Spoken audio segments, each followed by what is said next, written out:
got a double mythic banner that somehow both became very influential. We had Lumera, possibly the best GHB we've ever had, and we had Altina just blow up. Summoners, this was a nutty month, and we need to talk first about Arena because, wow, I don't even know what to say about this. So the changes happened and it influenced Tier 21 in a huge way. At the time of recording this, there's just been one day, but the thresholds have gone up on average about 20 points. So about 2 bins. And that is nuts. There are some big things we need to talk about, and I want to get into this deeper. For now, though, very quickly, I want to discuss the wonderful world of grails. And honestly, they are losing a lot of value. And that is kind of sad to me because I feel like this is a great free-to-play way for folks to progress their accounts.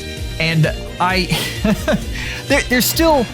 The fact is they just seem to fade so quickly. And here you're looking at a match I have with good old Hana, who I just wanted to go in and see if I could still use this unit. The question is, or the answer is kind of, but yeah, it was very painful to try to use any of these older units in Arena. Summoners, yeah, it's just the way it's going right now. That being said though, looking at Lumera and how she plays with all of the mix of her skills, it is really, really fun to watch, and I am appreciative of this unit in particular. We have had a streak of decent units, and you can see it here. I went through some different arena runs just to look at what we were having, and yeah, Lumera just absolutely smacks things. I know that's an old Ella would, but there are other things she does get to smack in here. And I really enjoyed using her was the biggest thing. That is a sign of a good unit when you actually get enjoyment out of them. Now, the one thing to think about though is with this new bonus unit structure, and we'll pull up some fantastic footage of me using... this isn't quite bonus Dimitri, this happened a bit earlier, but still. Dimitri being a bonus unit absolutely changes things. One of the most popular legendaries that we have had, and the thresholds rose so much and really brought into focus how the new arena was going to work. And one of the things I've got to say is plus 10ing legendaries, plus 10ing units in general is going out of style, which is bizarre for me to say because I feel like this is a huge way that IS makes money, and they are making it less good for you to plus 10 units.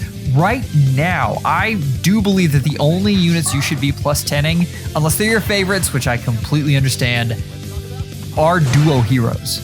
These are your 6-star heroes. These are the units that are really making a difference in many, many game modes, and you're getting value out of. Whereas legendaries, it's much harder to do. So bonus units go up.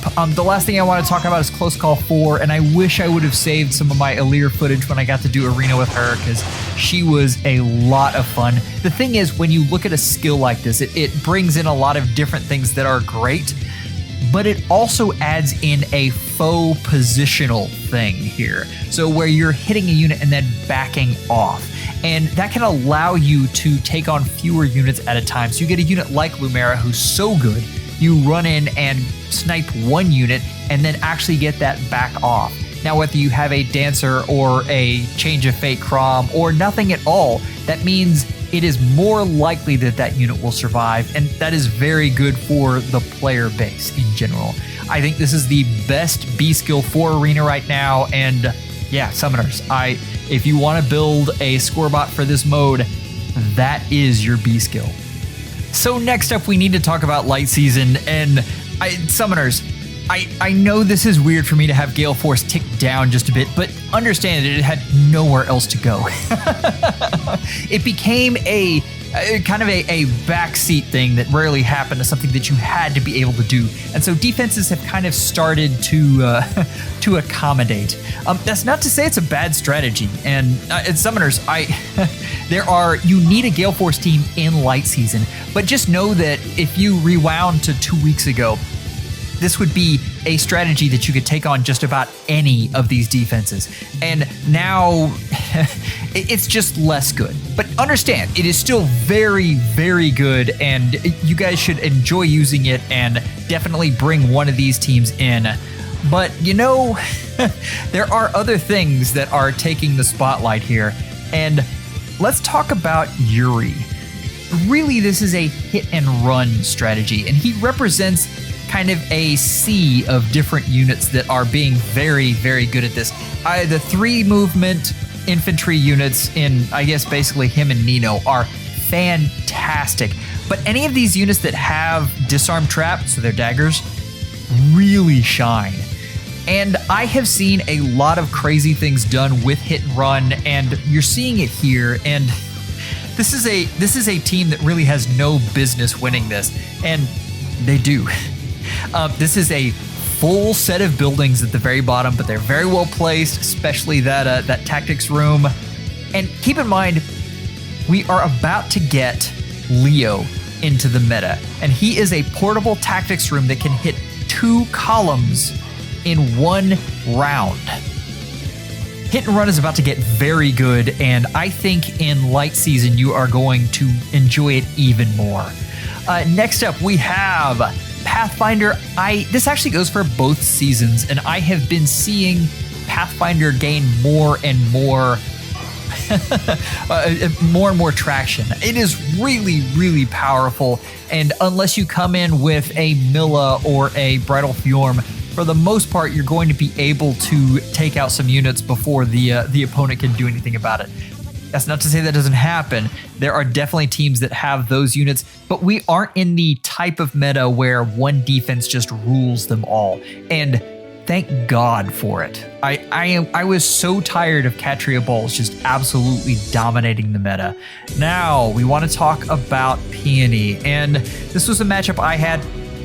The thing you want to remember, and everyone has been really down on her Refine, and to be honest, it wasn't fantastic. The Refine wasn't fantastic.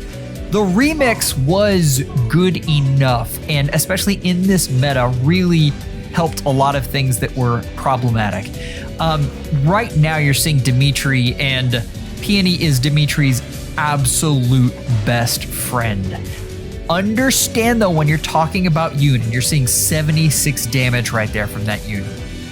She still gets the dominance effect where she has the other debuffs around that she is dumping onto the unit that she's attacking. It doesn't take that away, but just nullifying debuffs in general is hugely helpful for these Omni tanks.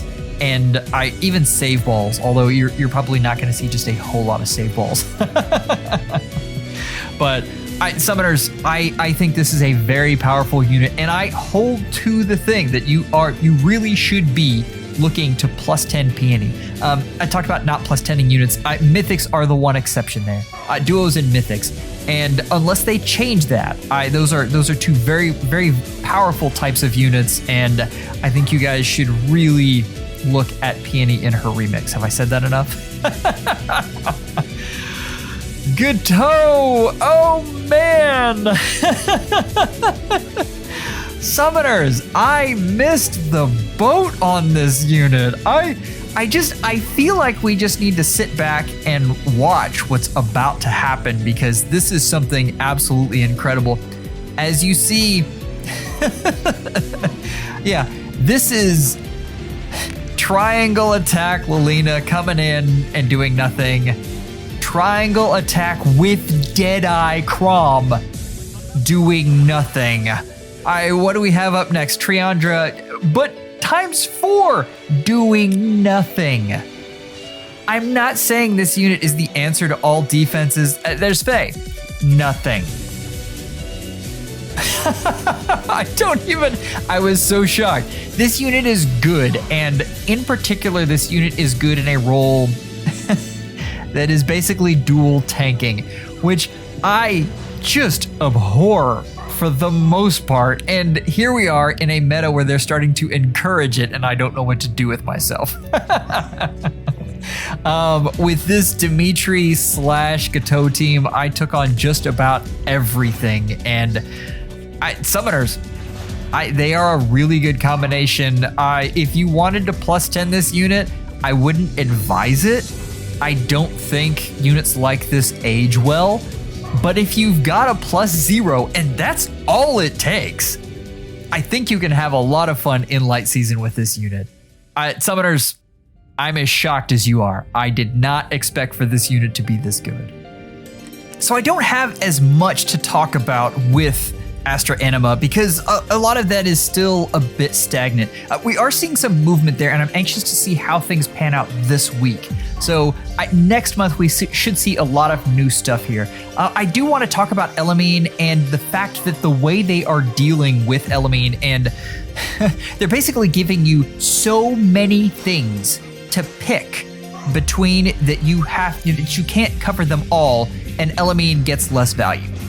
That's basically what this is. I mean, now we have Thracia with exposure, and we're adding that on to things. And speaking of Thracia, and I wish I had good footage of Thracia and the dragon meta and how things are going. But essentially in Astra Anima, they're kind of, you've got two very powerful dragon destroyers. In Thracia on defense and Naga on offense. Naga being the more powerful of the two, but still, Thracia being very good. So, yeah, Summoners, good times had by all, right? As far as Femordis goes, I'm a big fan of this unit, but I keep getting asked if you should +10 them. The answer is no. I don't think you should ever +10 a defensive mythic, ever. Maybe folks will call me out and tell me I'm wrong on that, but there isn't enough, right? But this is a really good one, and if you wanted a unit that you're going to both use in this mode and Summoner Duels, I couldn't fault you. I just think both of those Summoner Duels and defense move very, very fast, and it is hard to keep up with them, and it's hard to tell you to ever +10 a unit for either of those, with a very few exceptions. But this one, I love this unit. He's not going to do as well out of bonus season, period. But I mean, you just saw. I'll probably just run it twice because it happens so quickly. But Summoners, the fact that he can take all of this is really impressive. Now, I want to say we have done tons of testing in the Discord. Altina actually does a good job versus this unit. I have seen Lindis in the Discord has a very special setup with Summer Edelgard, where he just stacks attack on this unit like nothing. And on the second round of combat, Edelgard does do very well versus Femordis. But what I will say is those teams are going to be few and far between, and Femordis is probably going to be a fairly decent near save for you. Is he as good as Brave Edelgard? No. But he offers something that she doesn't in this whole turn negation thing. I guess we'll call it that, turn negation. So I think he is special, and that is something that is worth accommodating for. The last thing I want to talk about is Hardy Bearing, which is Vantage strategies. I am starting to see them more and more. And you can even see in this setup, I have my Crom is usually my Hardy Bearing owner. In this one, it very clearly should have been someone else, and I should have put that Hardy Bearing user up front and center. I've seen a lot of these different things, and Summoners, this is an interesting piece of the meta that Vantage is becoming more of a thing. We have Camilla, who just came out, Winter Camilla. You're seeing here Byleth and Speed Preempt and all of its users that are very good. We have Winter Altina and regular Altina. Specifically in this season, in Astra Anima, you're going to want to accommodate for that. You're going to want to have Hardy Bearing on someone.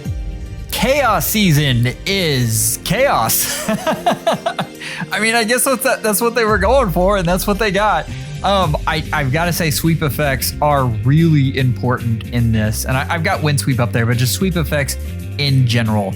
I you're gonna see two of them on this defense in Veronica and and Ninian. Keep in mind though, I've seen them used very well against me. You're about to see a Gale Force clear that uses wind sweep, or uses the sweep effects against me. So understand they are just very, very powerful, and keep on using those. So I wanted to talk about defenses just in general, and I want to say they're very, very hard to create in Chaos Season. I'm seeing basically two archetypes, one with Pathfinder and one with this warp shenanigan that you're seeing here. Just understand your matchups are going to be RNG based. I don't want you guys to get too frustrated if something doesn't work. It's Chaos Season. By all means, this is for fun, guys. This one is just a kind of throwaway that you get to go in and get to try different things. I encourage you to look at it that way. If you focus too much on the defense perfection, you can get frustrated very easily. With that being said, I have come to a decision on these defenses, and the gist of it is, in this season that is so offense heavy, it is more important to create an annoying defense than it is to create a good one.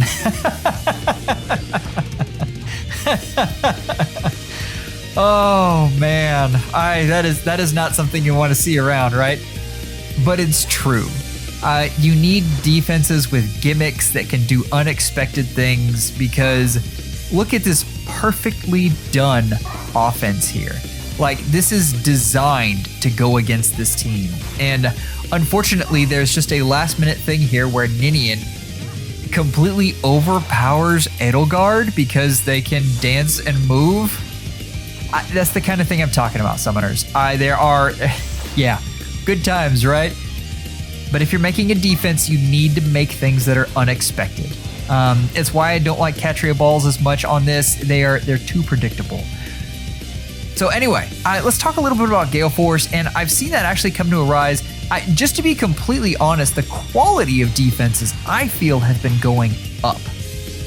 I've been fairly impressed with them. I like seeing all the different things. So that means you need a Gale Force team to do crazy things like this.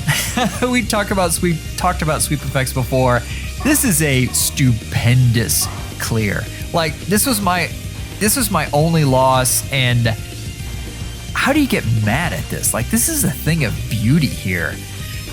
You're gonna need one of these in your Chaos Season. Just know that and come prepared. That's all I gotta say. How could we talk about Summoner Duels and not mention Altina? I'm showing Oblivion's replay here because it is amazing, and if you haven't seen his video, I'm gonna leave a link to it, and you should go watch the Altina apocalypse that happened because I loved it. Summoners, raid bosses just reigned supreme on this map, and it was fun to watch. I am not a raid boss fan, so I am, as far as the teams go, but I do love watching them built, and I think this was a lot of fun to see a unit that was not particularly meta relevant just absolutely shine. And Summoners, it is good to see in this mode. On a less lighter note, I will say the player base for this mode has been declining. I think we're stabilized at about 250 players between 5,000 glory and 7,300. That is not a lot of folks. Summoners, IS is going to have to do something with this mode to make it more palatable to more people, or it will be going away. Right now, I think it's on about the same level as Milner's Strike as far as participation, and that is not great. I hope they figure out a way to turn this around, but they need to do something. Let's go over Duo Asker. I had a lot of fun making an Alir warp team, and this was just a blast for me. I thought this was a lot of fun. It wasn't exactly the most effective team, so I'm not going to tell you to go out and make this, but for Summoner Duels S, I do think Alir is going to be an interesting candidate who is going to be a unit that's going to be just good across the board, though, is Duo Asker. We talked about this last time, but I still just find uses for him all over the place. And the fact that you have so many good units that it's tough to veto all of them means you're going to get more of a chance to be able to use units like Duo Asker if you have a lot of other duos laying around. And we talked about that with Summoner Duels. Like, you want to be able to summon a +0 copy of the latest unit and be able to use them. You're also seeing the amazingness that is Close Call in this as well. So I have to mention that since we didn't really get a showcase of it in the arena portion of the video. The fact that Duo Asker was able to get Flame Peony to be able to proc lethality it opens up a lot of different things. And in particular, it makes AoE teams easier. I still don't think Gotoh is the answer to that, but I could be wrong because I was wrong on him before. Lastly, we do want to talk about Fomortis, and I think he's good in Astra Anima season. I think he's fantastic in Summoner Duels. And again, we talk about special units that can do things that no other unit can do. Is this the best Far Savior? No. Flat out, not it. Is this one of the most unique Far Saviors? Yes. This is the extra effect of turn negation is absolutely amazing, and you're gonna see this team try to play around it here, and I don't think they fully comprehended that they were going to lose the ability to to use 2 units. And then, of course, action economy, yeah. Once you win that, it's very hard to win, and it's very hard to lose in Summoner Duels, although I've done it before. So Summoners, yeah, if you're looking for a Far Save in Summoner Duels, this is a unit you should be looking in. What can I say past that? I hope you guys are enjoying everything. I hope you enjoyed the FEH channel. We've got some new stuff coming. We've got codes. We've got new units in Elise. I am really excited to see what else this game has for us. Take care, and schedule an appointment with your FEHologist real soon.